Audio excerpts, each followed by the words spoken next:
बहुत सुरक्षा सावधान रहना बहुत जरूरी है। जो भी पहाड़ी इलाके है जैसे वहाँ पे बर्फबारी का जब भी होती तो थोड़ा डेंजर रहता है, तो इसीलिए हमने रेड अलर्ट किया है, क्योंकि बर्फबारी बहुत ज्यादा हुआ है, जिसकी वजह से कभी लोगों को नुकसान ना हो, इसलिए तो सावधान रहिए। अगले 24 घंटा जो है बर्फ की वजह से थोड़ा प्रॉब्लम भी हो सकता है, तो लोग थोड़ा सावधान रहना बहुत जरूरी है, इसीलिए रेड अलर्ट जारी की है। कल से मौसम कैसा है? बर्फबारी ज्यादा हुआ है और सबके लिए एवलांच जो है जारी किए हैं। बात लोगों को डराने के लिए नहीं है, एवलांच जब भी बर्फबारी होती है एवलांच जरूर आता है।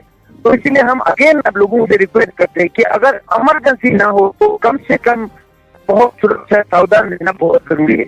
जो भी पहाड़ अक्सर ज्यादातर जगहों पे रुका हुआ है, सब जगहों पे हो भी रहा होगा, लेकिन ओवरऑल ये कि ये श्रीनगर या इंडियन सिटी में भी, मैदानी इलाकों में भी, कश्मीर के, तो ये बीच में हल्की फुल्की बारिश चलता रहेगा। दिन को भी कभी थोड़ी देर के लिए रुकेगा, फिर शुरू हो जाएगा, उस टाइप का रहेगा दिन को।